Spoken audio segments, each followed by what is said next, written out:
Wrestling ring, rumor sling, who's gonna bling? Champ got a beef, gotta dodge the teeth. New faces, old graces, masked aces, belts and bruises, night full of excuses. Turn it up, the Ango show, here we go. Rumor mill spin, every little sin. What's the new fallout? Who took a route out? Fans scream loud, make the show proud. Backstage drama, full of armor, who's the charmer? Tag teams break dreams, plot schemes, injuries and mysteries, chasing victories. Gossip wild like a runaway child. Turn it up, the Ango show, here we go. Rumor mill spin, every little sin. What's the new fallout? Who took a route out? Fans scream loud, make the show proud. Big moves, pay-per-views, breaking all the news. Scandals revealed, deal sealed, who'll be healed? Trash talkers, night stalkers, ring walkers. Next big match, can't scratch this batch. Turn it up, the Ango show, here we go. Rumor mill spin, every little sin. What's the new fallout? Who took a route out? Fans scream loud, make the show proud.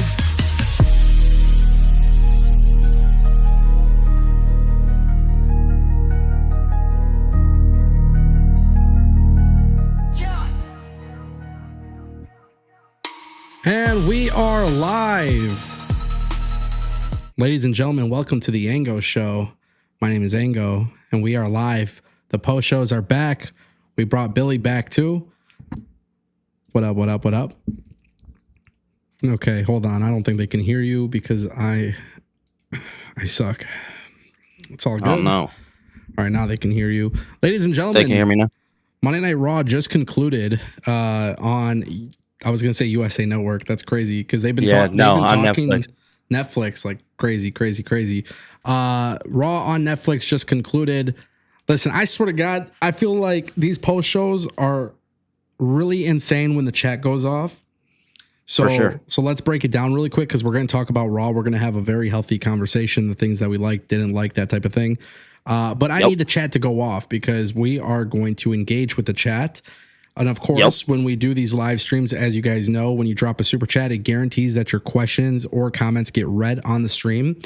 To those that are members, you are high priority. So if I'm looking at the chat and your name is in green and you got the badge right next to your name, I'm probably going to read your chat before somebody who is not a member, just because it is a perk. Now, if you guys want to become a member, you can do so.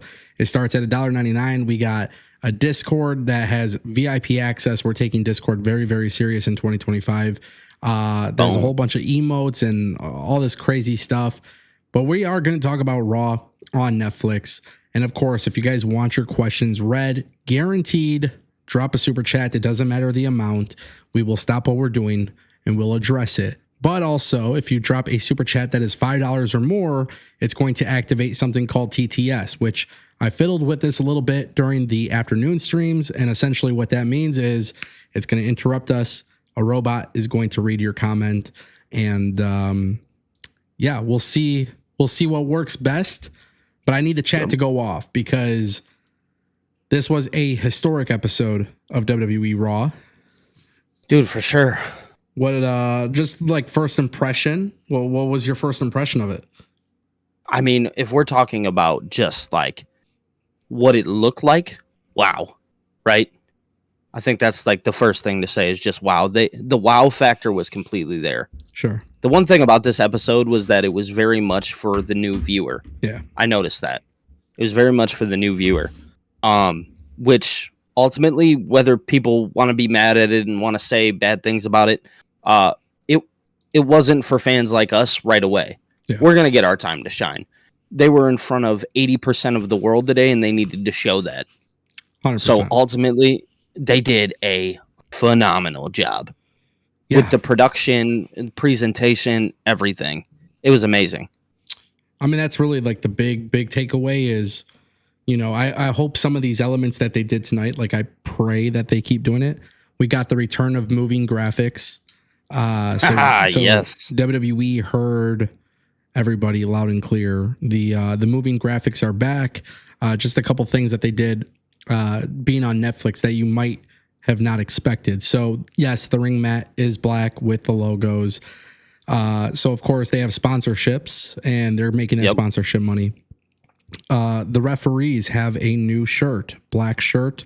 Gives it a very like NXT takeover feel, which I like. Oh, for sure. So we got that. We have the new commentary table, which has like the LED thing on it, which I thought looked really cool. Love it. The new stage, obviously. New graphics in general are really impressive.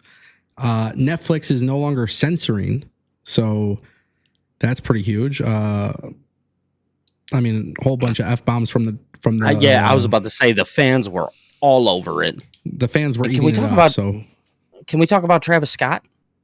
yeah. I mean, Travis Scott literally made his entrance with Jey Uso smoking a blunt or a joint or whatever. Dude, I mean, no censorship here. No censorship. Obviously, WWE ain't gonna be flashing titties on the screen, but like No. it's But you got some leeway.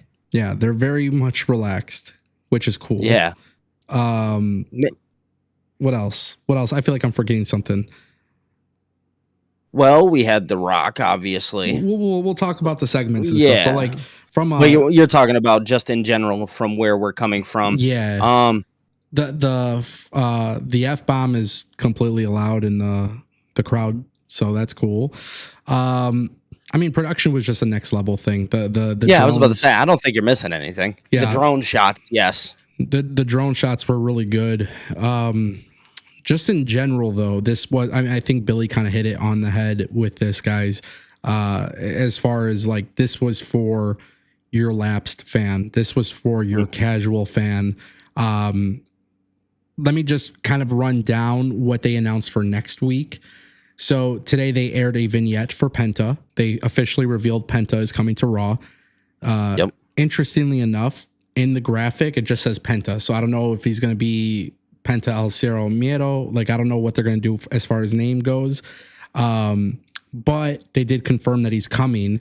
There was a segment with Chad Gable and the Creeds and Ivy Nile with Adam Pearce. And it's been set up for next week. Chad Gable's going to go up against a luchador who is apparently the best in the business. Obviously, they're setting up Penta versus Gable. So that's going to be fire. Next week is going to be where you get most of the in-ring action. We also had confirmed for next week as well, Dakota Kai versus Lyra Valkyria for the Women's Intercontinental Championship. Damian Priest versus Finn Balor. Sheamus versus Kaiser. All of those matchups that were announced for next week did have moving graphics. So they brought that back. Finally, they were really, really good graphics, by the way. So just a huge production change from previous, from being on USA Network. I want to see some of this stuff follow along with SmackDown. I don't know if they will do that, but I'm interested to see now how they're going to go about it outside of the Intuit Dome. Yeah, for I sure. think that was like one of my biggest takeaways is like, okay, this is cool. And this arena is amazing. And we knew that arena was amazing, especially as basketball fans. Yeah. Where, what are you going to do when you're, let's in Missouri? You know what I mean? What's it going to look like there? Is it going to be the same? Or are we going to dim it down a little bit, kind of keep the same feel, but just kind of pull back a little bit? I'm interested to see what they're going to do, especially next week. Yeah, for sure. And I think follow-up is going to be really important. But, like that's obviously very true. And then you got to, you have to factor in, it's the first one. It's the premiere. So with those announcements, those are like NXT takeover style matches. I mean, you're getting a massive, massive card for next week. I will say, I think it was a missed opportunity to not have Penta debut tonight. Same. I was a little disappointed in that, especially based on the segment that we got last week. But again, this episode of Raw, I think what WWE was really trying to nail down was, hey, we're on Netflix. This is a massive deal. There's tons of celebrities there. I mean, you name the celebrity, they were there. tons of legends, tons of people in attendance. And I think for WWE, like if you're somebody who just logged into Netflix and you didn't know about WWE, or you didn't know WWE was on Netflix, you're clicking it. And to give a little bit of a perspective, my brother hasn't watched wrestling in probably like 8 to 10 years. My brother tuned in and immediately he had texted me being like, yo, this is actually like really insane. Just because you can see the difference from what they were before to this. Clearly WWE is taking the production aspect seriously. But today was a show for the lapsed fans. And I'm going to be honest, when you look at the rundown, and we'll talk about it, it felt like if they were ever to do a WrestleMania on TV, this is what it would be like. Yes. Which, not going to lie, like all the promos, all this celebrity stuff, I knew it was coming. I think it was a little too much. I would have liked to see at least 1 or 2 more matches on the card. I understood why they did it, but hopefully for WWE, this is a turning point. Like I look forward to tomorrow when they drop the press release about how many people watched. I look forward to seeing how they follow up for sure. You seen they were already gloating. They were gloating about strictly about like how it was the biggest arena gate in history. So yeah, I mean WWE, I think next week we're going to see a much different feel, and I think it's going to be more pulled back a little bit, and we're going to start to see what it's going to look like on TV and, you know, things of that nature. Yeah, for sure. I think you'll see a little bit. The Intuit Dome, like for example, the lights on every chair, you're not going to see that you know, next week or whatever, but I do think it's relatively cool that they really maximized the arena, and that's actually how it starts off too. So let's do a couple shout outs really quick. Miles Jubert Roberson has been a member now for 19 months. So we got an extension. Shout out to Miles. Miles says, felt this was a fire Raw. Glad Rhea won. Hopefully this feud is done. Love that Roman won, but I still don't trust where Paul and Rock loyalty fully lies. We'll get to that for sure. Shout out to Justin Kennington back in the mid card. Justin, thanks for becoming a member again. And Justin Kennington dropped a $1.99 super chat. Penta versus Gable is going to slap. And that is absolutely true. And we'll get to that in a little bit because I do believe that is the right opponent for Penta. For sure. For sure. Outstanding decision, to be honest. Like if you're looking at it from a middle finger to AEW, you put Penta in the ring with Chad Gable, right? Well, yeah, I think it's one of those things where, I mean, number one, it speaks so highly about Chad Gable, too. For sure. You know, there's times, too, like, we could probably go back in streams and find it, but, like, Penta is a great worker. He's going to go in there and have a great match with Chad Gable. But if you go back to previous streams, like, Chad Gable was a name I know for a fact. If I look at it, I'm sure I could find super chats from old streams like talking about people in AEW who could have great matches with people in WWE. Chad Gable's name always gets pulled up. So the fact that WWE, yeah, because he's one of those guys. Yeah, they just know he's a great in-ring worker and he's also a great character. It's going to be perfect for Penta. It's going to show that Penta could really just go off, and that's exciting to me personally. I think that's really exciting. Yep. I want to see how they present him. And I have a very strong feeling after today, graphics wise, I think Penta's going to look great. I think they're going to have the presentation and the entrance down. I do have a little bit of a concern about entrance music, but Def Rebel kind of, I don't know if their contract ended in 2024. I don't know, but Def Rebel is definitely not a choice. The music hasn't been it recently. I mean, listen, bro, we got, for those who don't know, like literally the theme song to the Ango show is AI made. So just keep that in mind. That's so funny. But like, I feel like you could literally have AI do better music than Def Rebel. So WWE, if you need my help, I could do that for you. I don't know. I'm just saying. I'm just figure it out on AI. Def Rebel sucks ass, and they do. That's the unfortunate part. A couple more shout outs. Phil, he has become a member for 6 months. Shout out to Phil. He says, I love tonight's show. Raw on Netflix killed it. Guys, if you don't know, Phil is also a content creator. He's going to be doing a little bit more in the YouTube space. He's doing stuff on TikTok. He has an open invite to come onto the show. Shout out my man Phil. He messaged me on Twitter. Yeah, good dude. So once he gets his equipment and everything's all moved in and ready to go, you guys could expect to see him here. Also, that's really the big thing is like eventually I want to have like 20 people in the same live stream just talking and shooting the shit. So it's going to be a good time. So shout out to Phil. Tattoo Nick dropping a $4.99 super chat. He says, I thought there was too many commercials, but I love the overall presentation. So before we actually do a rundown, I didn't get any commercials. See, I did. Yeah. Like, I don't know. Everybody had like a different experience. That was the only thing. My stream was really good.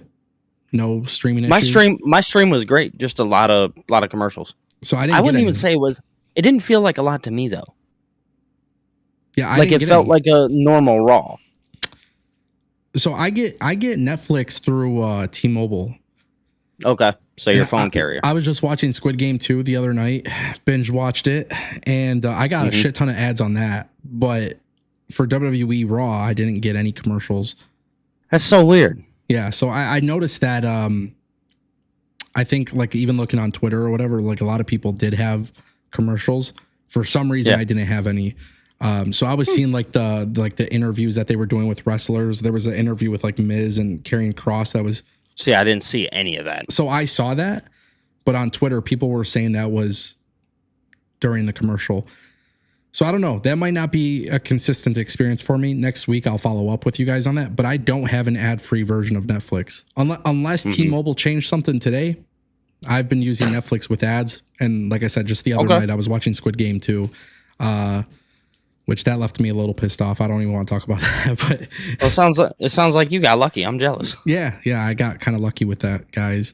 But yeah, Tattoo Nick, I'm sorry to hear that you got to deal with all those commercials. Thank you for the $4.99, brother. Appreciate you and your loyalty. Right Hand Cam, 24 months as a member on the channel. Shout out to Cam. He says tonight's Raw was good. 9 out of 10. Fire emoji. Yeah, I think that's very fair. I think. You know, they did a great job of presenting this. If I was somebody who didn't watch WWE and I clicked on it, I'd be like, okay, I'm intrigued. Yeah, we're going to talk about it. And I have my thoughts. Yeah. So shout out to Cam. And then also we have a new member. WWE Fan 15 has now joined the Job Squad. So shout out to WWE Fan 15. There is no comment with that, but I appreciate you joining. If you have Discord, make sure you join. I'll get you in the VIP access. Also, let's go. We are doing for VIP members on the channel, for those who have paid subscriptions, the numbers have actually increased a lot in the last few days. So I appreciate that. I prefer that you guys sign up for memberships during the stream so I could at least like thank you and like shout you out. But people have been joining the channel in the last few days. And one of the things that I'm going to be doing too, I've been getting questions and I can see like the analytics of it, but people are asking about merchandise. So for members, I will be offering a discount through the system on www.ango.live. And on the platform, if you guys choose to buy a t-shirt or a hat or stickers or whatever it may be, if you're a member, I believe the discount is 15%. And you'll get an email about it for members. I'll become a member tonight because I'm about to go cop some Ango merch. Yeah, you know.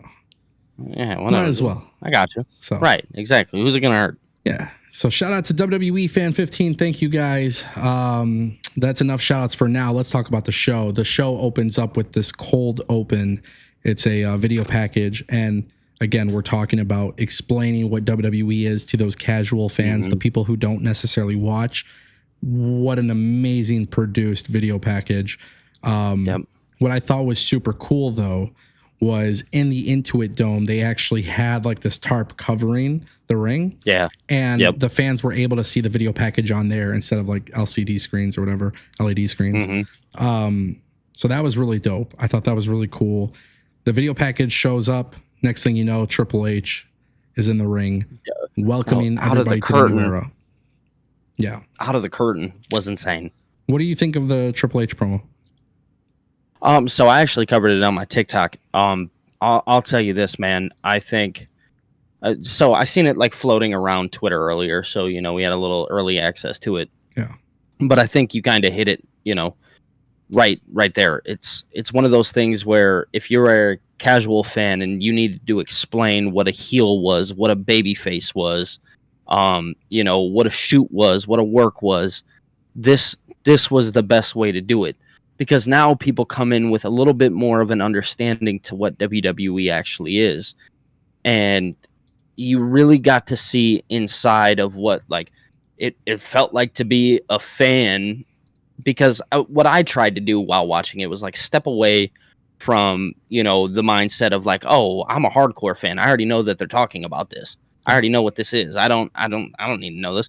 I had to take myself out of that and remember there for a moment, like 80% of the world is watching these people right now. Every single home damn near has access to this. This is the best way to introduce your product. And then to have Triple H have the curtain drop, dude, it felt, needless I say, like, it felt like a circus. You know what I'm saying? In the best way possible. Yeah. Like, just everything that went with it. It was just outstanding. And I'm almost speechless from the production side. Yeah, it was a really good way to set the tone. Kind of like letting people know this is a new era, kind of like reminding people that what you're about to get is a complete game changer. And people need to understand, like, this is what separates WWE from everybody. They understand this. I mean, we could talk about AEW, or how about we just go a little bit further than professional wrestling? The NBA just did the Emirates Cup mid-season tournament, and they don't do anything presentation wise to make you feel important. It's just basketball besides games. The court change. Exactly. So, like, you know, with the NBA, the NBA is kind of like struggling to appear bigger and better and like this global sport, right? And then the NFL, the only time the NFL really has something that makes them feel special is when it's the Super Bowl halftime performance, or most recently with Christmas Day, Netflix had the football on games. Netflix. Yeah, but other than that, like, I feel like sports have done a really terrible job of presenting themselves as like a bigger deal. Yeah, dude, it's really funny. I was telling my girlfriend, I was like, there is just nobody who does it better than WWE. Yeah. There's not a company that I can think of that genuinely does it better than they're innovators. Yeah, that's what they are. This is history in the making. I mean, it's the first ever regularly episodic show that's live on Netflix on a streaming platform. So completely game changer. And I think that's what WWE does. Like, they are very good at separating themselves from the pack. And, you know, I don't even want to talk about AEW, because I think everybody should look at WWE and just realize, like, man, like, that's even okay, listen, if WWE underperforms number wise, right? They did a really good job of making me believe that trillions of people were tuning in. Perception's reality, my friends. Perception is a reality. Very simple. So yeah, they definitely did a great job with that. We get after Triple H, The Rock comes out, massive pop. What a hype man. The Rock is just this was corporate Rock. Dressed as heel Rock, but he comes out. But he was corporate Rock. He's hugging people, giving high fives, kissing people on the head. Well, what's all that between him and Cody? I didn't like it. Something feels fishy. All of it feels fishy.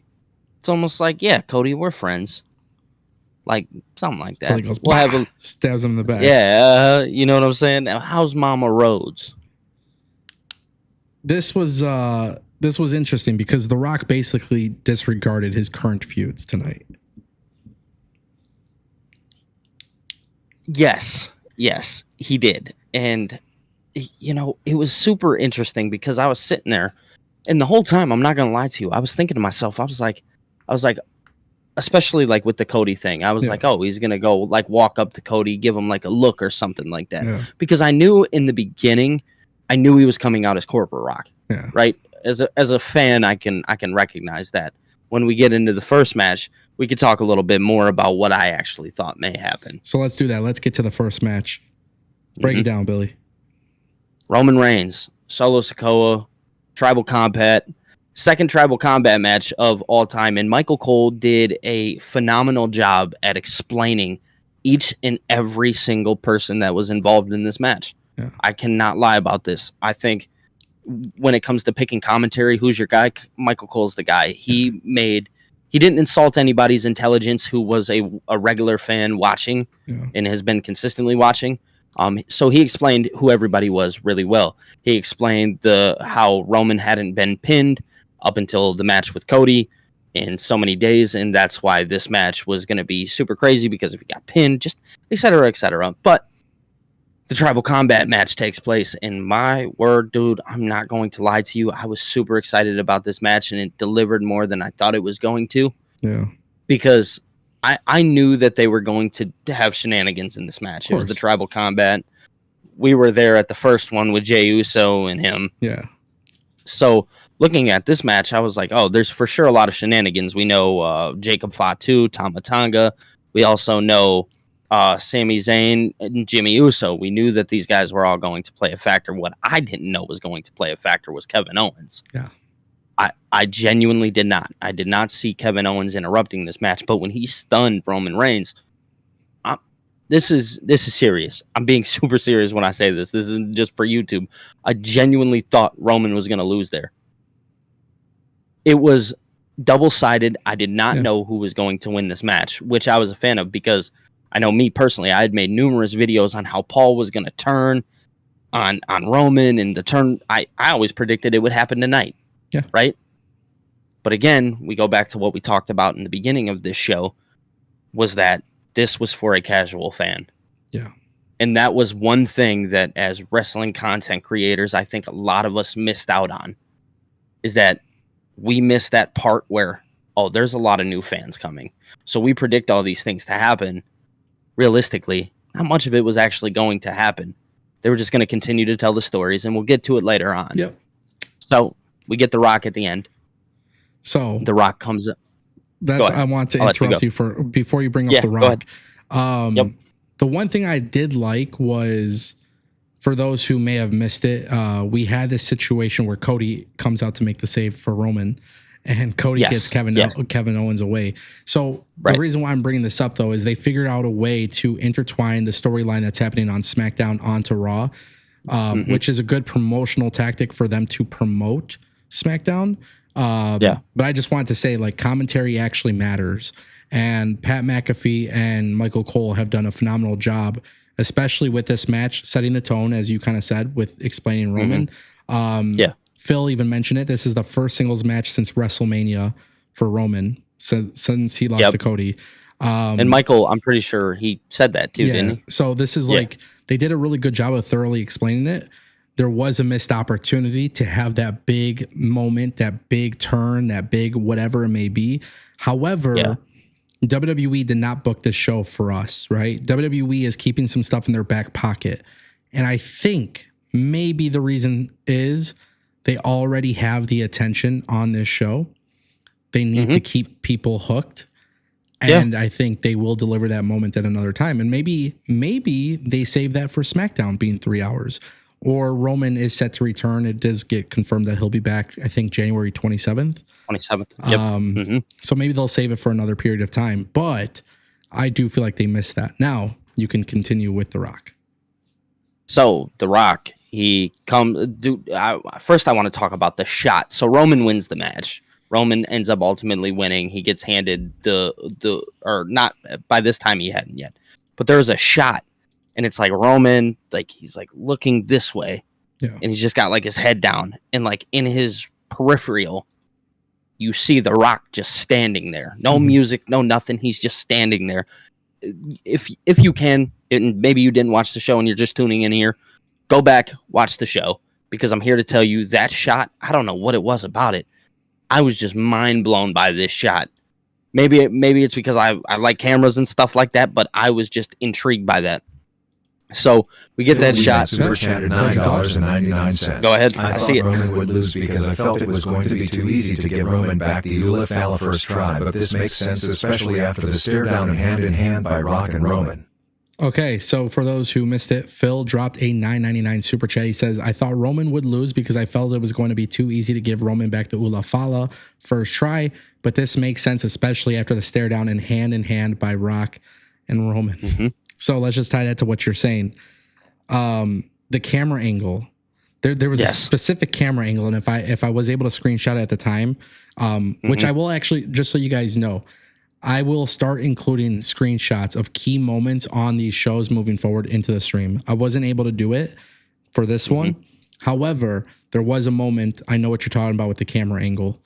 And that camera angle to me really tells me they're saving the moment. Maybe The Rock isn't working WrestleMania this year. I don't know. And maybe that's why they're saving the moment. But I agree with Phil. I definitely thought Roman was losing. I thought for sure there was a couple moments where it looked like he was losing, and Roman Reigns is the king. Roman Reigns is the king of 2.9 seconds kick out. So always. Got to give credit to Solo Sikoa too, because I feel like him in this new bloodline, the Jacob Fatu coming in, like everybody hit their stuff. Everybody looked good. I think it legitimized Solo Sikoa, but for sure, this definitely made sense. And when you get that stare down and the handshake, and listen, The Rock dedicated tonight to his ancestors and his father and his grandparents. And you could tell even Roman had a moment after he won the match. He did a sign of the cross and pointed up to the sky. Obviously, we know about the deaths in his family as of late. Yeah. This was a little bit more to do with paying homage, family business being taken care of. The Rock and Roman is put to the side for now. It is going to happen. Now I think it's going to be even a bigger deal. Because something didn't happen tonight, I think it's going to be a bigger deal for because sure. We're all anticipating it.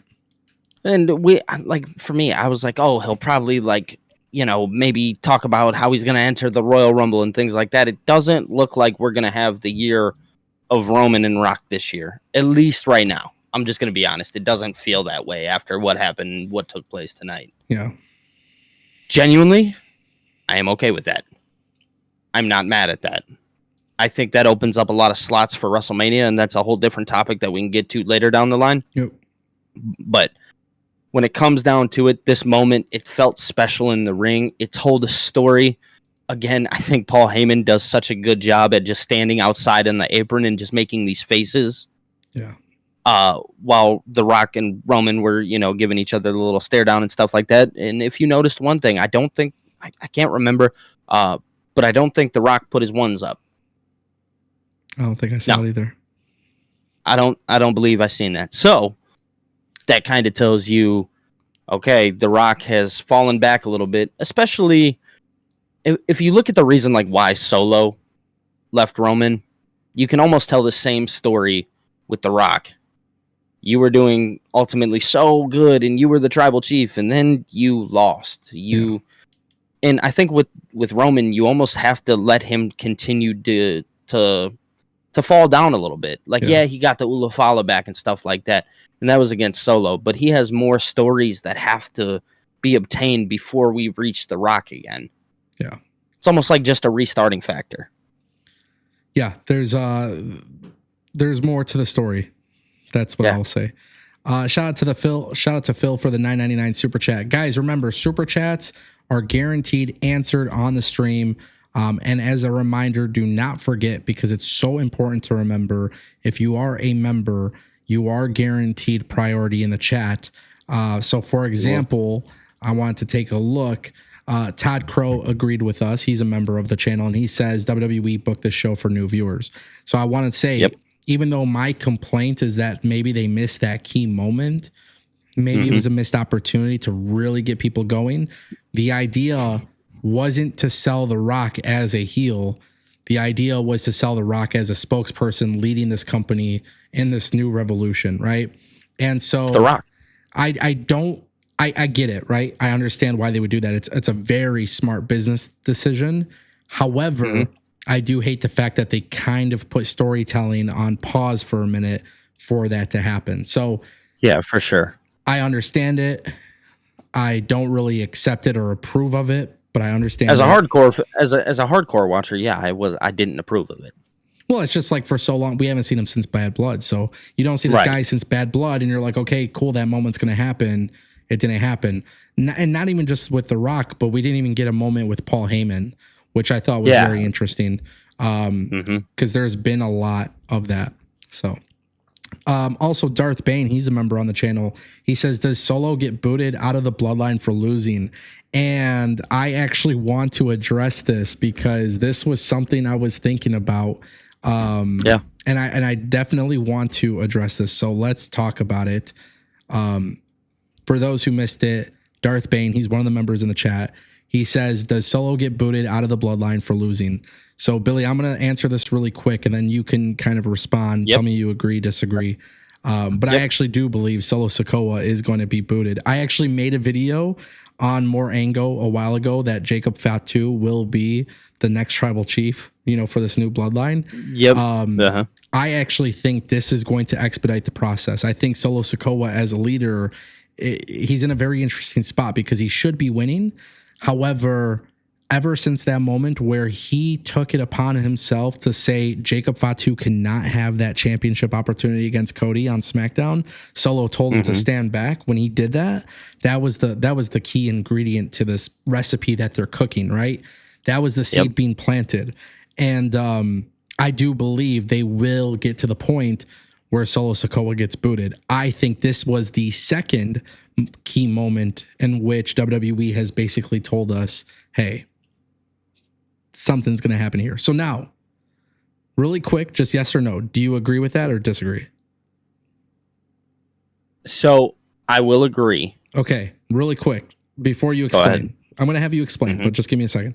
So you agree that Solo Sikoa will get booted, right? Yes. Okay. Now, I want you to tell me why, but I also want you to tell me when. So the win, I think you do it after WrestleMania. I think we wait a little while. I don't think it can happen so soon because I think there's a third thing that must happen. We talk about the keys. And like I said, I agree with you. I think they're missing a key. This was important. This was huge. But it doesn't ultimately give you a reason to necessarily pull Solo all the way out. Because the thing is they still have, Jacob's walking around. I love you, Solo. You know what I'm saying? There's still other things that have to fall into place. What those things are, I'm not 100% sure. But there is a third key. It's like baseball. Third strike, you're out. Okay. You got to go. Solo, we talked about it from the beginning, especially when we all knew Jacob Fatu was coming. We set it up and down. Solo is not the guy right now. It's going to be Jacob. It's going to be Jacob because as hardcore wrestling fans, we always knew it was going to be Jacob. We always knew the fans were going to appreciate Jacob. We watched Jacob. We knew what he was about. We knew what he brought to the table. Solo was coming from NXT, was still learning. The thing is at the time, Solo just fit into the storyline. Yeah. That it's sad to say, but it's the truth. That's just kind of how that happened. Yeah. So I do agree. I just think there's a third factor that has to come into it, and I think we got to give it a little while. So what's interesting is I think the third point will actually happen before WrestleMania. Because I think what's going to end up happening is I think Solo Sikoa will have a WrestleMania singles match against Jacob Fatu. Now, what I would prefer to see, and WWE will have to do this correctly, but what I would prefer to see is the Usos with Solo Sikoa versus Jacob Fatu, Tama Tonga, and Tonga Loa, 6-man tag. And I think what's going to end up ultimately happening here is that third strike, you're out type of situation, I think will happen on SmackDown. I think there's a lot of intrigue right now with what's happening with Kevin Owens and Drew McIntyre going after the OG bloodline. I could see that becoming a situation where Cody, Cody's kind of got his own thing going on right now with Kevin Owens, but I think eventually that will turn to Kevin and Drew McIntyre, not only going after the OG bloodline, but at some point going also after the new bloodline. The new bloodline, because I think they're just sick and tired of all this bullshit. Yeah. So I do like that idea of them splitting and doing a 6-man tag match at WrestleMania. Yeah, I'm not mad at that. One thing I also want to point out too when it comes to the Solo Sikoa situation is he's done a really good job in this role. Like he has actually improved, and I think there's a lot of people they just want to hate on Solo Sikoa just because it's like the internet thing to do. But I think if you're the WWE and you're analyzing this in real time, I think you really just got to look at it from a perspective of like, this kid comes from NXT 2.0. He gets thrown into the fire.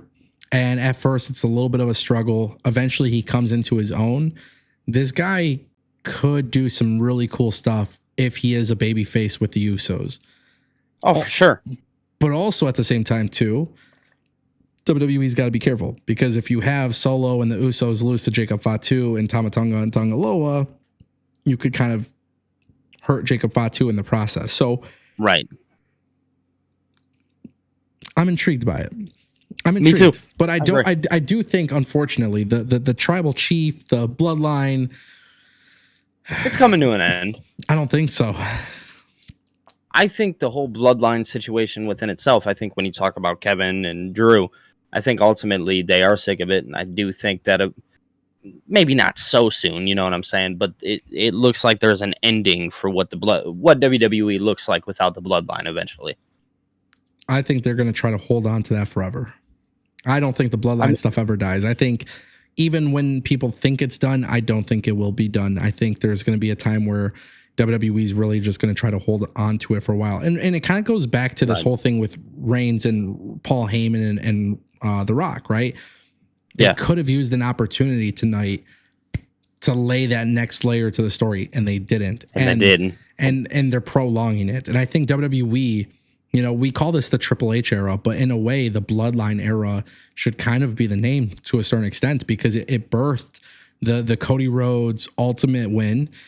It's birthed Roman Reigns fighting it out to become tribal chief and getting his family back. I mean, track. look at how many people were made. Drew McIntyre has put on some of the best work we've ever seen Drew McIntyre put on.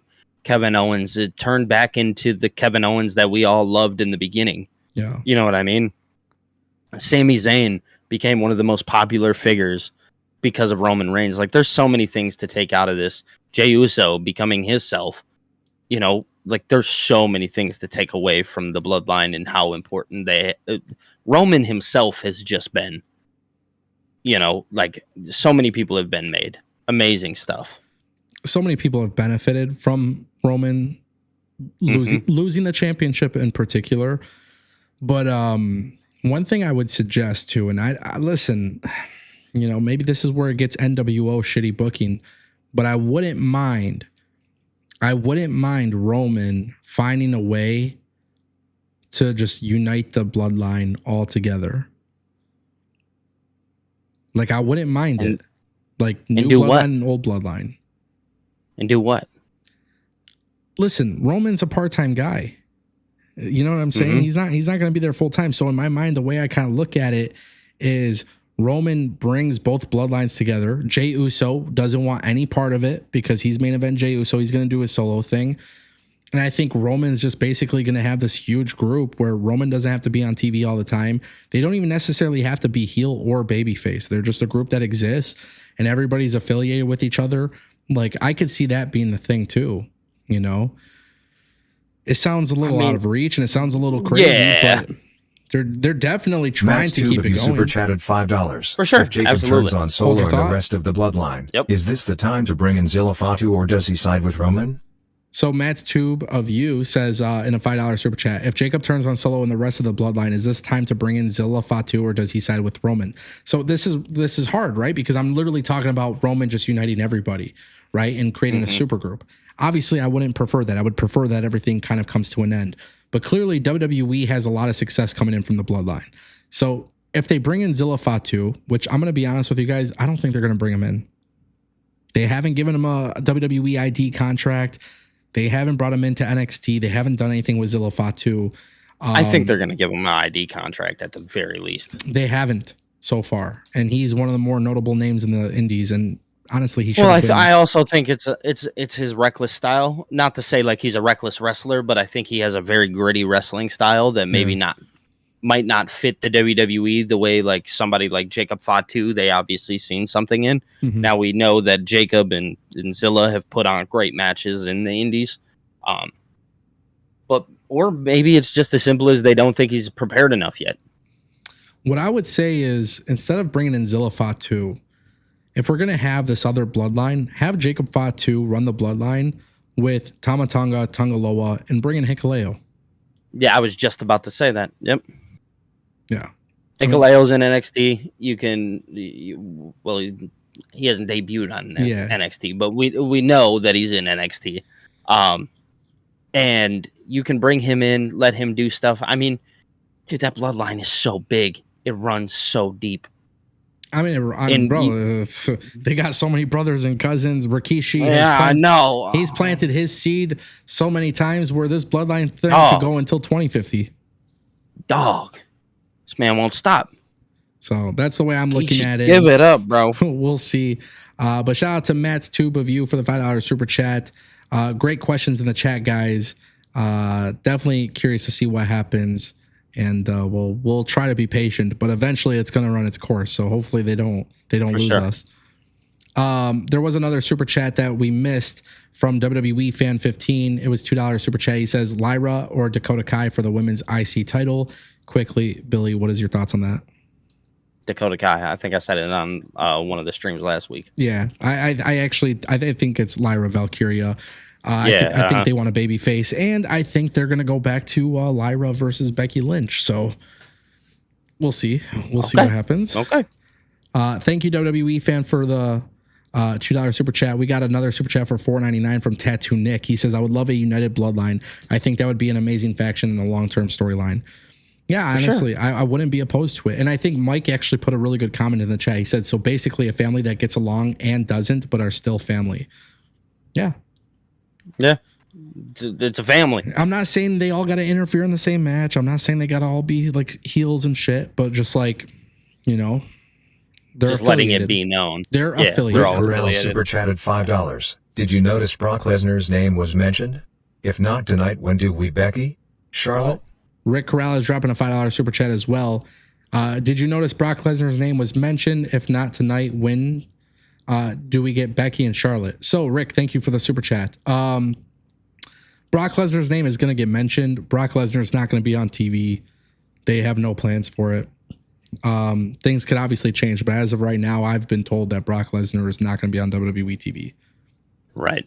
As far as Becky returning, I thought it would have been perfect for the Seth Rollins CM Punk match like I predicted like 6 months ago, but we didn't get that either. No, we did not. And Charlotte Flair, I believe, will be back on SmackDown or the Royal Rumble. So I think we're getting closer and closer to those returns. I'm actually not going to lie. I think a lot of people would have been happy for those returns tonight. But if you're a casual viewer, you don't know who Becky or Charlotte is. So nope, it's not going to really matter that much in the grand scheme of things. But like I said, you got to keep one in the chamber and you know, for sure, you got to keep it and save it. And if you guys want 3-hour SmackDowns to be worth watching, that's kind of the way you're going to do it. You're going to save some of those moments. Yep. And if Brock Lesnar ever does return, they'll probably do it as a surprise moment. They probably won't reveal it ahead of time because there could be some controversy from the crowd surrounding Brock. I'm just going to skip really quick, speaking of reactions from the crowd, because I'm not going to waste my goddamn time talking about it. But Hulk Hogan came out.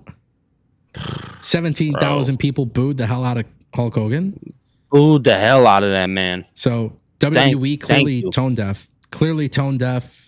Did not hear a single thing that we were saying about that guy. Yeah. I mean, I've never liked Hulk Hogan, so I don't really care, but he's controversial. He's got his issues. I don't think he adds any value to the product. 17,000 people seem to agree. Yeah. I mean, at first I thought he was going to, I thought he came out and the people heard the music and it got a little loud. And then I really listened and I was like, oh, they're booing him. Yeah. Cool. They get that man off my TV. Yeah. He was getting mad at it too. You could tell he was frustrated. Yeah. He went to the back and who gives a shit? Hulk Hogan, I'm sorry, bro. It's 2025. This company does not need you. Triple H, Ari Emanuel, Nick Khan. I don't know who was the one that's like, we need Hulk Hogan and we got to promote his beer. You know, I know a lot of people don't want to hear this from me because, well, actually they should want to hear it from me because I buried the fuck out of AEW for it. But with Ric Flair Woo Energy, AEW was promoting that garbage. WWE promoting this garbage. Like, both companies are dumb as fuck for that. Give this shit up. Sorry, but that's it. Both companies, when it comes to drink sponsorships, you could do better. Straight up, bro. Facts. Straight up, Monster, somebody, dude. Like I don't know, TKO, bro. They got Monster Energy and Prime and all this shit. Like I don't know. Yeah, I was about to say. I thought they had Prime, dude. Logan's killing it. Logan Prime logo gets to be in the center of the PLEs, I guess, but. Yeah, Hogan got booed out of the freaking building, and rightfully so. I don't care about Hulk Hogan. For some reason, it bothers people on my YouTube channel, but I I just never thought Hulk Hogan was a good performer, and I'm like in the minority, but it is what it is. Okay, listen. Yeah, I mean, if you were a fan in 1989, 94, to 94, yeah, you were probably a fan of Hulk Hogan at that time. I didn't exist at that time. I was not.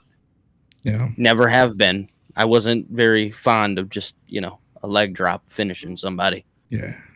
It is what it is. It is what it is. Sorry, y'all. Okay, let's get back on track. But shout out to you guys for those super chats. Keep them coming. Okay, so we get some news. The Rock is confirmed for NXT tomorrow. That's cool. Yep. Tomorrow is New Year's Evil. I look forward to seeing what they do with The Rock in NXT. Will be a good show. Should be a big night for NXT ratings. Clearly, with The Rock being confirmed, NXT's been on fire. Their ratings have been really good. They're going to be in LA tomorrow, so definitely expect some surprises there. We get the John Cena promo. I don't want to spend too much time on the John Cena promo. This was another moment of John Cena coming out, waving the company flag, being the face of WWE. He did acknowledge. I love WWE. Yeah, he acknowledged his losses, which I thought was great. And he's going to be in the Royal Rumble, which I think is great. Logical for John Cena to acknowledge that the last 6 times that he's been in a WWE ring, he really hasn't been winning. So I definitely appreciated that, but this was another moment for the casual fans. Nothing big came out of it. Just get them caught up. What's going on? Yeah. And easy, simple. The farewell tour for sure. Right. I like the idea of Cena being an underdog. I like the idea of Cena working his way back up. If he wins the 17th one, guess what it is? It's the same as the as the WrestleMania 21 moment. It was a miracle. Yeah. Beautiful. I love it. The Penta vignette officially revealed. We talked about that. Rhea Ripley versus Liv Morgan. Billy, it's not happening, brother. Tell me your thoughts about this. I kind of figured let it be over. Yeah. Let it die. I'm past Liv Morgan and Rhea Ripley. I think Rhea Ripley is going to go on and tell some really good stories. Obviously, WWE, they got her posted everywhere. She's on every banner that there is. WWE is very, very high on Rhea Ripley. Kind of figured it was the only championship that was on the line tonight, if I'm not mistaken. Mm-hmm. So to see the title change hands, that's something cool for the fans to see. Again, the new fan that might be tuning in. But overall, I mean, the match itself, it was a decent match. You know what I mean? It wasn't anything spectacular. It was just kind of what you thought. You had Dirty Dominic Mysterio getting involved, and then you had Raquel Gonzalez getting involved. I think just overall it did exactly what it needed to do. It was the end that really mattered. Yeah, the result is what mattered. Rhea Ripley obviously won. She regains the belt, and I need this to be over with. I need this to be done with. Sucks. It sucks. I like all of them involved, but I just don't like this story, and it's done, and it's time to move away from it. Maybe next week, maybe Becky goes after Rhea or something. I don't know. But that's kind of what I said. I was like, you can't go back to the Charlotte thing. I think you can maybe do Becky. I wish in this transfer portal, Bianca found her way to Raw. So that way we would get Bianca versus Rhea. Well, I almost wish it was Raquel. No, I'm good. I'm good. Okay. Yeah, I'm good on that. It's nothing. It's nothing against Raquel. It's just I want Rhea Ripley is a great worker, and I want her to go up. When we talk about WrestleMania 41, we don't know where The Rock stands. Right. We don't know how they're going to do main events. We don't know what the card's going to look like. But your best women's match that you could possibly make would be Rhea versus Charlotte, Rhea versus Bianca. Like, those are some really big opportunities. So you really want to, this is the first Netflix WrestleMania thing. Like, you want to go out there with a bang. You want to put on bangers. And Triple H needs to understand these storylines are amazing, but don't restrict your talent in the ring. Let them go out there.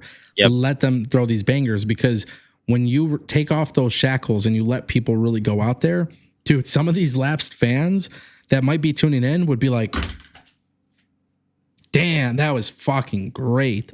And Rhea Ripley is already popular. I know people who don't watch wrestling and they always ask me. Know Rhea Ripley. They know Rhea Ripley. And I'm like, how do you know Rhea Ripley? And they tell me, they're like, she pops up on my TikTok. She's like, she's got a lot of makeup and stuff, right? I'm like, yeah.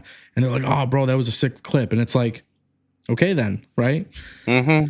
Yeah, sick clip. We did get The Undertaker. He returned. Thought this was kind of weird, but whatever. He comes out and he's in the bike, and him and Rhea Ripley, you know, they ride off into the sunset. Pissed up. Yeah. A little pissed up, man. Again, this was not booked for us. This was booked for those people who are like, oh, The Undertaker? Yeah. Pretty big stamp of approval, though, for Rhea to be there. Rhea Ripley. Yeah. Absolutely. So if you're somebody who that ultimately told casual fans, like, oh, she's serious. Yeah, keep your eye on this one because The Undertaker's with her, type of thing. Right. It was weird, but it's cool, I guess, you know. One thing, I don't know if you guys saw it, because I don't know if it was part of a commercial or if it was part of like not an ad, but like, I don't know if I saw it, but the Bailey Adam Pearce thing. Yeah, I see it. So Bailey had some sort of meeting with Adam Pearce. It looks like she's probably going to jump to Raw based on the transfer portal. So I look forward to seeing what they do. The reason why I'm bringing that up, though, is because obviously we are going to have to see some sort of follow-up with Liv Morgan now that she lost to Rhea Ripley. So how do they move forward with her? Do they move her to SmackDown? Do they break up the Judgment Day, that type of thing? Yeah, I think that's something that you need to do. You need to put them possibly on SmackDown and let there be some stars on SmackDown. You know what I mean? Yeah. At the very least, Liv Morgan proved that she could be a world champion. For sure. I don't think she needs the Judgment Day anymore, but yeah, no. I guess that works. Jey Uso, Drew McIntyre have a match. Yep. I didn't hate it. I didn't hate it. I didn't think it was bad. Jey Uso is a great slogan. Yeet. Great entrance. Yeet. Travis Scott, right? Smoking. Chilling. Netflix, anything can happen. But Jey Uso had the whole place rocking, and he won. He sneaks the win. He sneaks the win on Drew. This is not over. So we know that. Whatever is happening with Jay, Sammy, Owens, Cody, Drew. None of it's over. None of it's over. Keep paying attention to it. I was kind of shocked. Next week. I was kind of shocked by this result, but I think it also makes sense because you're sending home, you're making the fans happy with this person winning. For sure. You believe it or not, though, as much as I like Jey Uso, and I think he's not a bad singles guy, I just think of like, okay, Penta and Phoenix coming in, Motor City Machine Guns. There's so many tag teams that the Usos could face. So many tag teams that the Usos could face where it's like Jimmy and Jay would probably just be better off in the tag team division. For sure. But at the same time, too, it is what it is. 17,000 Jay's been people, doing great as a singles. 17K people yeeting is pretty insane, though. Just a great visual. That's what it was. That moment, it was a very, very great visual. And for sure, if you're somebody who doesn't watch WWE and you see this, you're like, whoa, this shit's lit. Like, this shit's crazy. Fact. So, for sure, great thing. Roman Reigns gets confirmed as the cover star for 2K25. We know he'll be back on Raw soon. That's January cool. 27th. Yeah. Nikki Bella was in the crowd. Yeah, really weird. I mean, not weird. She talked a lot of shit about WWE. That's what I'm saying. But she was in the crowd. It was weird, but it wasn't weird. Rey Mysterio was in the crowd. Yep. Rey Mysterio and the honored Eddie Guerrero, man. Sick. What a time to do it. Yeah. If you didn't know who Eddie Guerrero was, now you do. Yeah, I mean, I feel like everybody kind of remembers Eddie, but a lot of people in the crowd, which was cool. I already mentioned Hogan getting booed the hell out. Then we get this awesome main event match. Oh, man. CM Punk versus Seth Rollins finally happens, and you're the CM Punk, Mark. You tell me about it. Listen, I was really skeptical on who was going to win. Of course, I wanted CM Punk to win. But you think of like storyline wise and like, how do you move forward with this? CM Punk has a clean victory over Seth Rollins. Yeah. Clean. What does Seth Rollins come out and say to that? I mean, maybe he just loses his mind and turns back into what Seth Rollins was. I'll get into it in a second. CM Punk, Seth Rollins takes place. Seth Rollins comes out. Let me tell you, the meter that popped up with the volume for like how loud it was, they showed it for Seth Rollins, and I was like, man, CM Punk's going to be a lot louder. Not the case at all. Seth Rollins, the way his music hit and the way people sang along to it was just outstanding. But the match itself taking place, I'll be honest with you, it was one of those matches where you just kind of remember what like pro wrestling is. Yeah. No shenanigans, no BS. Lot of reversals, lot of good move sets. We seen the pedigree on the announcer table, and then we seen him come back into the ring, hit him with the pedigree.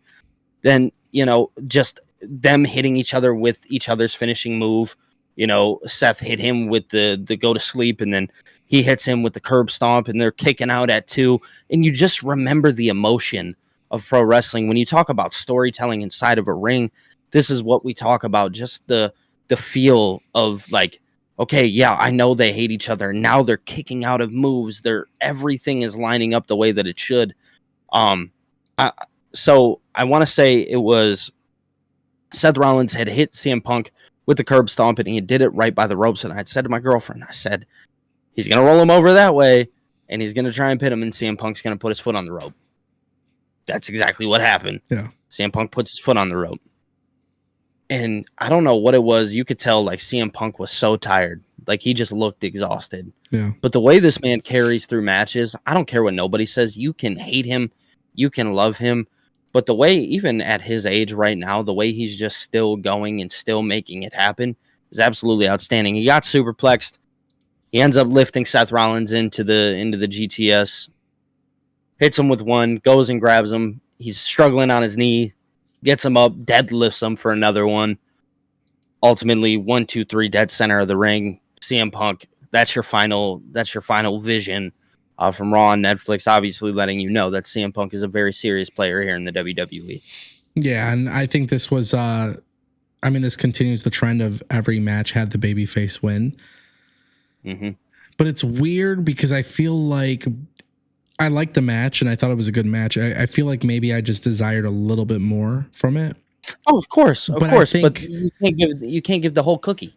But then you got Dirt Sheets coming out and reporting today that the show is going to be an hour extra. Yeah, like 11:30. 11:30, 11:45-ish, and they ended the show at 11:05.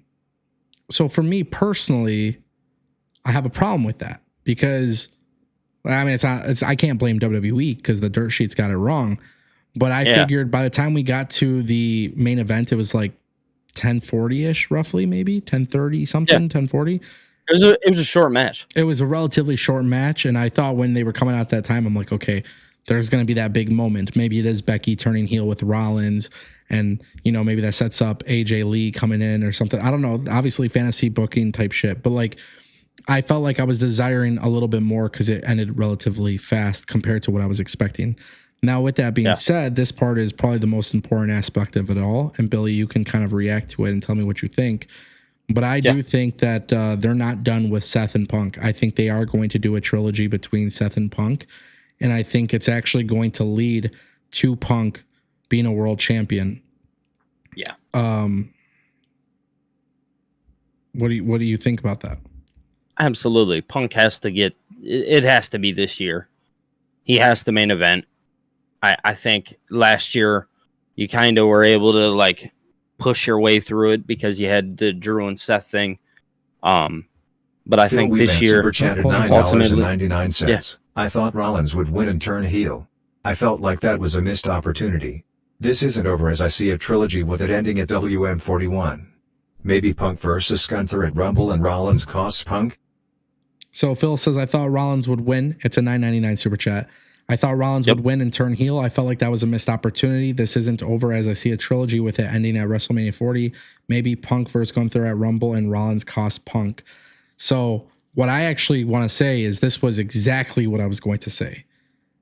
This is exactly my thoughts. I don't think Punk should be in the Royal Rumble. I think Punk should get a shot at Gunther. He just beat Rollins.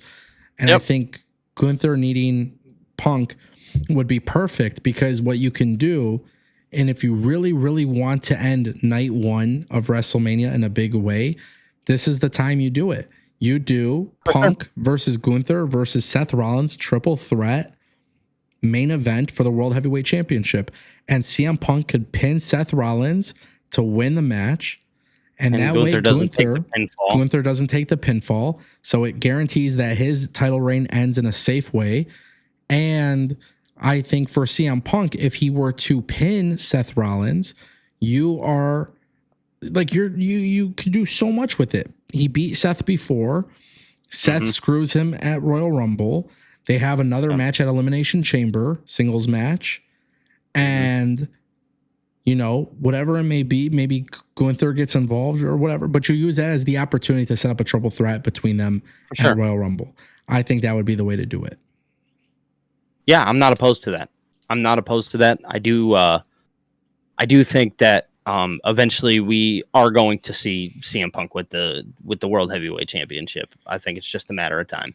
And if there's ever time to do it, you do it relatively soon, because he doesn't need a long title reign, right? Nope. And you know, here's the cool thing about this is that, you know, they've planted the seed before with Roman and Punk. So maybe, just maybe, this is the way they do it. Punk gets after Gunther and Seth, and then SummerSlam, you have Punk and Rollins, or Punk and Roman.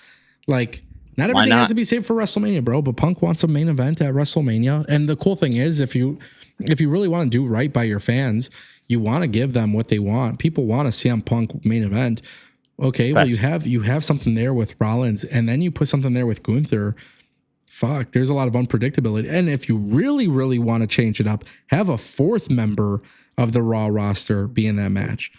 What happened? Why can't we have a massive multi-man match, fatal 4-way, fatal 5-way for the World Heavyweight Championship? You know, you're going to get Cody and Cena in the main event of night 2. That's great. And you know, whatever happens with Roman happens with Roman. But if him and The Rock is not on the table, dude, fuck it. Give me a fatal 4-way or fatal 5-way. Throw in Sheamus. I'm not mad at it. Do an elimination match or something, like, I don't know. Just bring back that excitement of the people that do have a shot. Yeah, just something unpredictable. I don't know. That's the way I kind of look at it. So, hey, I'm not mad at you. Shout out to Phil for the $9.99. Appreciate you, bro. Yeah.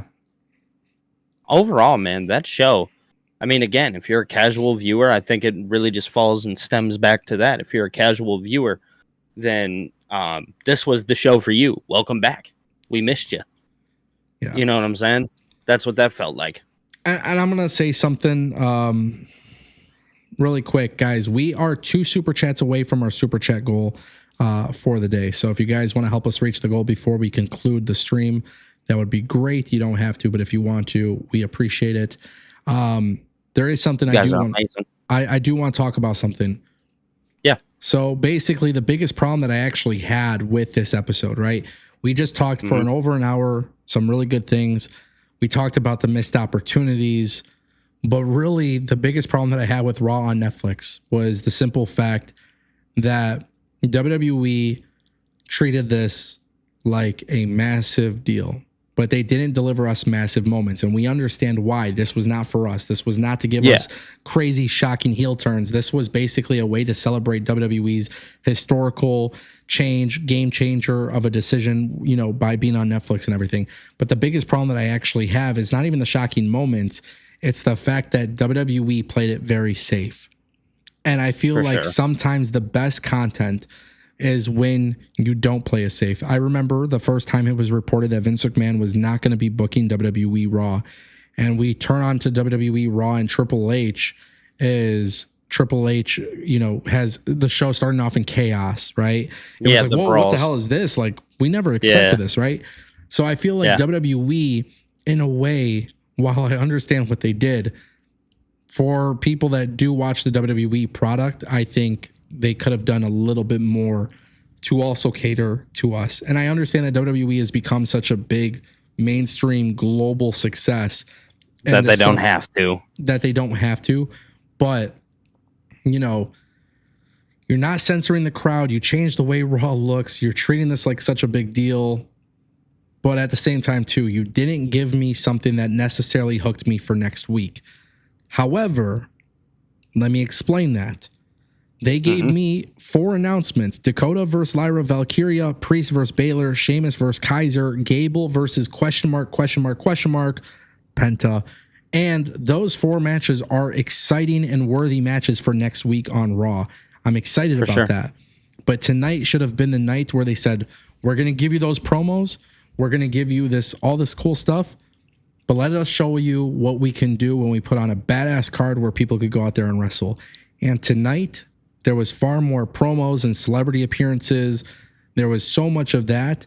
And it was Hollywood, baby. I get it. I understand it. I truly understand why they did it.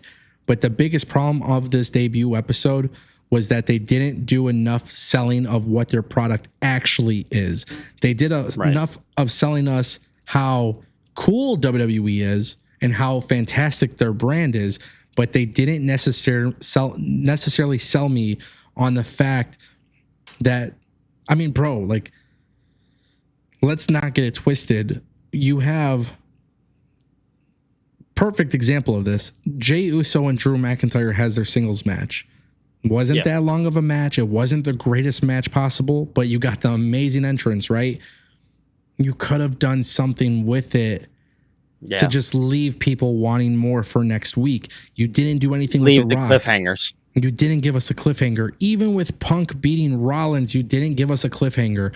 And I'm sorry, but I'm going to complain about this on any wrestling show. Your job is to keep me hooked for future episodes. And facts. I think WWE did enough to tout about their success and to brag and all these different things. But I don't think they did enough to sell people on, hey, we also deliver a really cool wrestling product. And I was fine with the matches, but did I really need Hulk Hogan on my TV screen? Probably not. And by the way, I'm not the only person who thinks he shouldn't have been there. 17,000 people booed his ass. So get that man off my screen. This was a spectacle, and I understand it. And that's what WrestleMania is, right? WrestleMania is a spectacle, and this was a mini version of that, and it was tremendous success. And I'm glad that they did a great job with that. And still, I care about what's happening next week because I am a hardcore fan. I care about the women's IC title. I care about Finn Balor and Damian Priest going out there and finally concluding their storyline. Sheamus and Kaiser is a freaking major singles match that people are sleeping on, but that's going to be so fun. And Gable versus Penta, it's going to be massive. But at the same time, too, it's like they kind of just sat there and was like, this is how cool we are. This is what we do so great. And it's easy for us, and we don't have to do too much more. Yes, and WWE, you know, will definitely brag. They will definitely brag. We're going to hear about 20 million people tuned in. Is that how many viewers do you think they legitimately pulled in on Netflix? I want to say like 15. I think that was the number I said to my girlfriend earlier. Yeah, I think they pull in 15. I'm going to be completely honest with you. I have no idea what the number is going to be. I have no idea. However, me personally, I don't. I could be overshooting here. Yeah. So don't, I mean, clip it if you want to and call me crazy. But yeah, no, 15 I thought was like the number in my head where I was like, that wouldn't shock me at all if 15 million people watched this show. I mean, at least just popped in. All I'm saying is whatever the number is, you're going to have a lot of people. WWE is going to talk about it. They're going to talk about it, right? Because that's how WWE operates. But also, I think this is a very difficult conversation for fans of other wrestling companies who love talking about viewership, because I think it's a different playing field now. Like we can't talk about with Netflix, like, is it accurate, right? We have to trust the numbers they provide us are accurate, but also WWE is a publicly traded company, so I can't imagine them lying about it. I know their stock was doing relatively well today. However, if WWE pulled in 10 to 15 million, for example, this is just an example. I don't think the number is going to be that high, but let's just say they did. I think WWE is clearly going to keep doing what they did today. They're going to keep sure. trying to treat their product more like a spectacle. They will never focus on the in-ring stuff because they're going to continue staying focused on this aura, this presentation. But it will be funny having those conversations with wrestling fans. And I think you know what kind of wrestling fans I'm talking about, Billy. But it's going to be really funny when you have to compare numbers between HBO Max and Netflix. And people are going to sit there and talk about this. And listen, at the end of the day, the way I look at this is that streaming companies, it's not television, it's completely different. And to attract viewers to a streaming platform is a very difficult task. So if WWE if they have a very successful and high number, that means the WWE brand is a lot hotter than people realize. And if WWE's number is very low or disappointing, all that coolness that they do, all that cool shit about who we're the WWE and we're cool, that means nothing if your numbers are disappointing. So, I look forward to seeing what that is. But like I said, I feel like they did a great episode, but it wasn't good enough for me in order to be like, oh, I would totally watch next week. Okay, that's fair. Their announcements did enough, but what they physically put on TV, they didn't leave me a moment with a swerve or a heel turn or something shocking. All the baby faces won. The matches were relatively shorter. A lot of unnecessary stuff was on there. Like I said, Hulk Hogan, sorry, bud, but we just don't care to watch you on our TV. And you know, you have Travis Scott and you have all these different things happening. You have all these celebrities there, and that's cool. But it just looks fun. It just looked like a fun event, and it didn't look like a, you know. And by the way, WWE has done a really good job. And I say this all the time, they've done a really good job of ending their shows in a way that make me intrigued to see what happens next week. However, this particular episode, they didn't do that. And I thought that was a little bit more shocking. I felt like that was a big problem. But the thing is like fans like us, like, I'm intrigued for next week if we do see Seth Rollins and CM Punk, you know, when are we going to get that? And what happens now? Other than that, if you're just a casual viewer who doesn't know the history of that, then all that was a wrestling match to you. And one thing too is WWE has to introduce these characters to people. So maybe that's why they didn't do that. Maybe that's why. Well, Michael Cole talked about that a little bit. He talked about it on the Pat McAfee show where he explained, you know, it's going to be. Do you think that Gable will make fun of Penta by having someone in a Penta mask, then Pentax will come out? Sorry about that, Billy. We were interrupted by a $9.99 super chat from Dario Valenzuela. He says, hey guys, thank you for all that you do. Do you think that Gable will make fun of Penta by having someone in a Penta mask and then Penta will come out? You know, that would be kind of fun. It would be. You want to sell masks? You want to sell masks? Make the storyline about like Gable, you know, Gable mimicking or mocking him or something, you know? Yeah, mocking the mask. And then you actually have Penta come out, and then, hey, next thing you know, they start selling a shit ton of masks because that's what WWE is going to do. If they don't have Penta masks for sale by next week, Monday, when he debuts, if they don't do it, we've done this wrong. Yeah, we've done this wrong. Learn from the mistakes AEW made because you can definitely monetize that and make money off of it. Absolutely. I don't think that would be the way they're going to do it. I think what's going to happen is Chad Gable's going to come out. He's going to talk his shit on the mic. Lights go out. Fire, flames, pentas, trons will be insane. Pyro will be insane. And Penta Zero Metal across that tron is. I think I got chills. Yeah, listen. I'm excited for it though. I'm excited, but so here's the thing. I'm excited for Penta's debut next week. I thought it was happening this week, and then WWE was like, did I.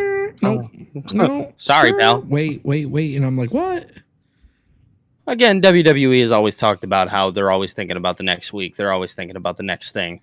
So it seemed like they had tonight planned out in their head, and ultimately they had a goal, and they reached that goal. It probably, we'll find out tomorrow, but it probably did well for them. Do you feel like they were successful tonight? Absolutely. I think I'd be wrong to say so. If we're talking about a global scale, absolutely they were successful. If we're talking about you and I wish there could have been a little bit more. Yeah. But I think when you talk about it from that global scale, they nailed it on the head. They did exactly what they were supposed to do. If there was ever a thing that WWE did correctly, and I said this in the beginning of the stream, but if there was one thing that they did correctly, it was the fact that they really appeared like a spectacle. They really, really showed everybody why WWE is different. And that is a massive success for them. Absolutely. Shout out to Dario for the super chat. Guys, one more super chat and we hit our goal for the day. Let's do it, man. Let's do it. I think we should we've talked a lot about the show, so let's open up a few minutes to just check out the perfectly chat. Fine.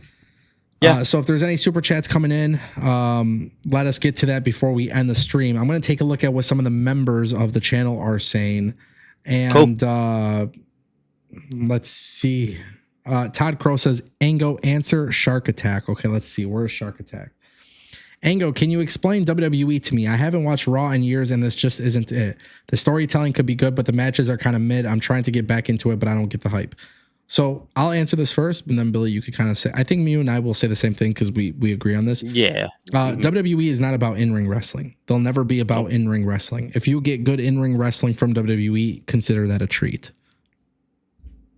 I agree. 1000%. I mean, it's storyline based. So if you're in it for a soap opera, like me, I'm not gonna lie, I am in it for a soap opera. Yeah. Then, hey, you're gonna enjoy the product. Yeah, for sure. In-ring stuff. In-ring stuff. Yeah, don't get into it for that. I'll tell you that. And trust me when I say you will definitely get some great matches every week for sure. But the selling point is more of the story. So, definitely just understand that aspect of it. It's always about the story. That's the most important part. And the story doesn't have to be 6 weeks of melodramatic cinema. Sometimes the story could be something as simple as telling it all in one night. But for WWE, that's what they care about. And I think I care about that as well, more than just wrestling matches. I don't, people hate when I say this and I get it, but yeah, it's impressive that they can wrestle in the ring and it's impressive that they could do a lot of great moves. What's really even more impressive is when you could have me literally freaking the hell out because you just gave me a major swerve or a booking decision that I absolutely love or absolutely hate. I was not thinking about. That I wasn't thinking about, of course. Like, I like being swerved. I like having those moments where it's just like you're hooked, you know? I like being hooked in. And there's a lot of wrestling companies out there that exist where they give you amazing matches, but they don't give you enough layers or enough beef to sink your, to just sink your teeth into. Yeah. And to me personally, I'm huge on this. I've been doing this YouTube stuff for a very long time. And what makes it fun is dissecting the storylines. And I talked about this earlier in the stream, but that was one of the things I didn't like about The Rock coming out. I understand it, but as somebody who watches the show and I watch what The Rock did before, and then I'm like, wow, The Rock is like this. I'm like it's cool because I get what they're doing and I understand it. But as a viewer, like, that was kind of a waste, you know? Yeah, exactly. It didn't do anything for me. Exactly. And that's just kind of the way it is. Yeah, for sure. Alberto says, Ango, do you think Tony Khan regrets letting Punk go? I can answer that one. What do you think? I absolutely 1000%. If he doesn't, you're not doing business right. You haven't been doing business right. I don't care. I'll say it, dude. Tony hasn't been doing business right. I mean, this is always like some controversial thing. This is where I'm a grifter. Yeah. I'm a grifter, and I fucking hate AEW, and I want to see the company die, and I really want them to fail and go out of business. And I just fucking no. I mean, reality is they lost CM Punk. They lost a big chunk of their audience, and I think they really, you know, for me, like when Punk was running Collision, those first few episodes were really dope, and I was like, wow, I like this. Yeah, that first one was crazy. Now Collision's not even a show that I care to watch, and I've admitted it several times. I do not watch it live. So me either. So that's I mean, that's kind of the difference, right? And it's like, I'm not trying to bash AEW, but if they don't regret losing Punk, then I would think that Punk is 100% right in the way that they view their business. And oh, well, Ango thinks AEW is running their business poorly. Who gives a fuck what Ango says? Sure, like that's fair. Like that's fair. Yeah, I think the big thing is though, and I responded to a tweet about this, and this was kind of funny, but somebody was like, where is it? I'm gonna pull this up. I'm gonna read it because I thought it was actually kind of funny. Somebody put out a tweet. They said, no, just because Kenny Omega was hurt for 800 days last 3 years and still is great and as always was, doesn't mean he should be beating Jon Moxley. Mox set a path leading to Darby. Omega probably goes for Okada on the C2 title. Don't like the direction, don't watch. And my response to that was, good idea. Telling people don't watch has really benefited them in 2024. Mind you, let me just say, Kenny Omega is like the Roman Reigns of AEW and should be the Roman Reigns of AEW.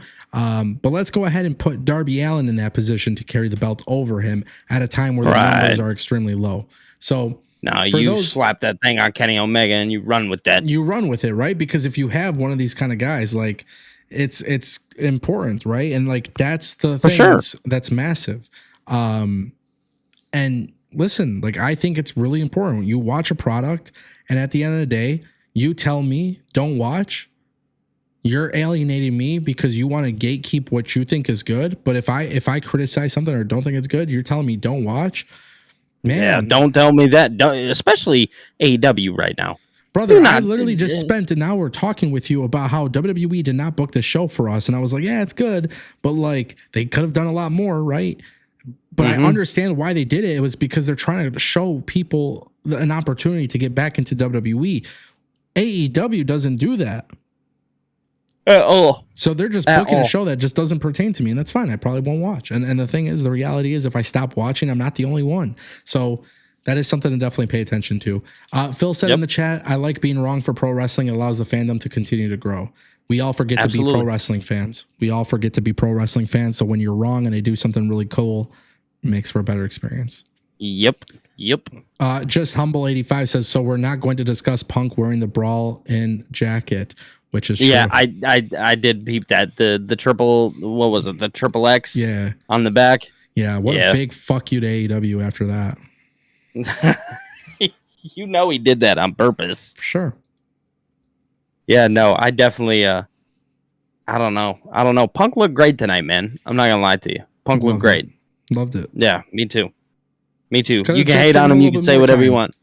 For sure. More time, and I would have been happier with that. But again, it is what it is. I know I'm excited. I was stressing yeah, dude, me too. I know I was stressing about going till 11:30, but I was like, yeah, no, I think we could have went to 11:30. I think it would have made a lot of sense to go to 11:30. I don't think these dirt sheets are right in the sense that WWE will go 3 hours or 2 hours. I think it's always going to be a few minutes before 11 or a few minutes after 11, and that's it. Yep. They're not dumb, bro. They're not going to do that. No, because they understand people. Yeah. We got jobs. We got, and they did their post show, and they know that Ango's got a stream right after, so they gotta be considerate. Come on, man. They know we gotta be here. Come on, man. Yeah, it's crazy. Yeah, it's crazy, man. It's crazy for sure.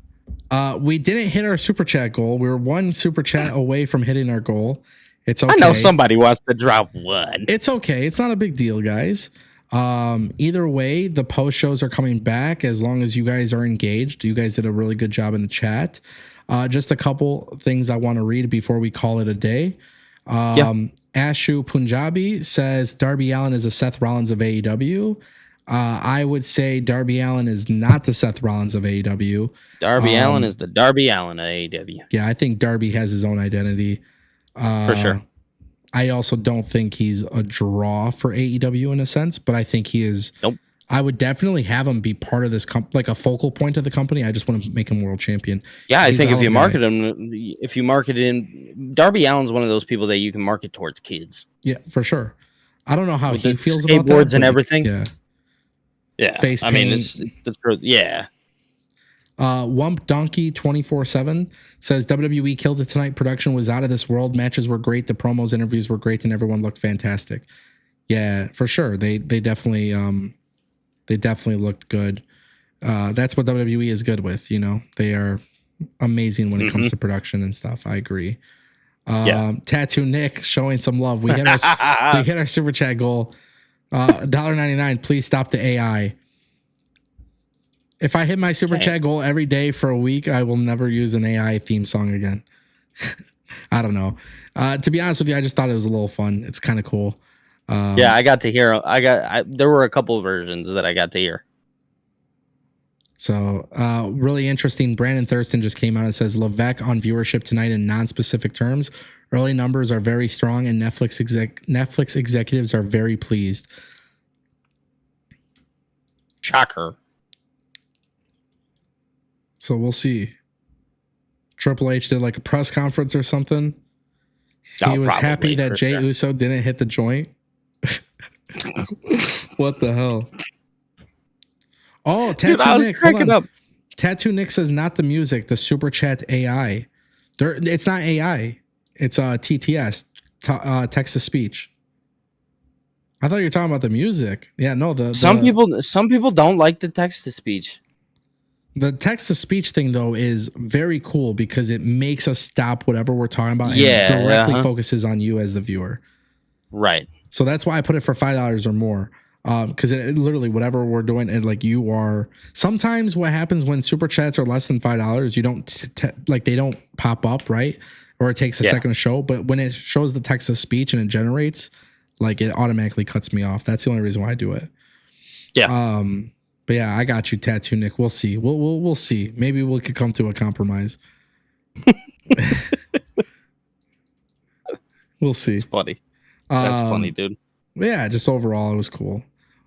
Yeah. Good show overall. Not mad at it. Yeah. Next week. Better give me something good. Next week, WWE, you cannot fuck with me. No. Because now I'm a fan. I'm a new wrestling fan. You got to give me something good. I'm excited to see what next week looks like based on what they announced, which is really stacked. Hopefully less celebrity promo, Hulk Hogan shit, whatever. Yeah. Just no Hulk Hogan. Please leave Hulk Hogan in Florida, bro. I'm sorry, brother, but I never cared about Hulk Hogan. Brother. I think the only time I actually enjoyed watching Hulk Hogan was when I was a little kid and he was Mr. America and he tried to pretend like he wasn't Hulk Hogan. Yeah, on SmackDown. That shit was so cringe too, but as a little kid, you know. Yeah, it was funny. Yeah, it is what it is. But all right, guys, we are going to call it a night. It's 12:41 a.m. and yeah, we'll be back live tomorrow night after NXT. The Rock will be on NXT. It should be a fun episode. Yep. Live post shows. New Year's Eve. This is how it's going to work. I'm going to be dead ass honest. So blunt. These live streams, post shows will only continue if you guys are in the chat having a good time. If hanging out. If you guys ain't having fun and hanging out, I swear to God, I don't have fun and hang out. So it has nothing to do with super chats or new members, which, by the way, thank you guys for the super chats and members. But if you guys aren't in the chat engaging and you guys don't enjoy it, then I don't really enjoy doing it. Here's the thing. Y'all show up, we show up. Yeah. It makes it more fun to talk about wrestling with you guys and reading your comments and engaging with you guys. It does. I'm always going to encourage the chat and that kind of thing. But I do appreciate you guys pulling up and being here. And the stream already has over 5,000 views, which is really awesome. Amazing. So hopefully we get some, fun time tomorrow. And shout out to all of you and thank you guys for stopping by. And I'm going to drop a poll on the YouTube channel and you guys could vote over all your thoughts as well. So Billy's on YouTube at Billy DTKO. Nope, just Billy TKO. Billy TKO, and then on X he's Billy DTKO. So yeah, trying to get that fixed, y'all. Yeah, so we'll see what happens, but make sure you guys follow him and subscribe. And if you guys aren't subscribed to me, you're missing out because I'm like, I'm Ango. Yeah, that's the guy. I'm the guy. Tango with Ango. Right. Peace. Turn it up. The Ango Show. Here we go. Rumor mill spin. Every little sin. What's the new fallout? Who took a route out? Fans scream loud. Make the show proud. Backstage drama. Full of armor. Who's the charmer? Tag teams break dreams. Plots.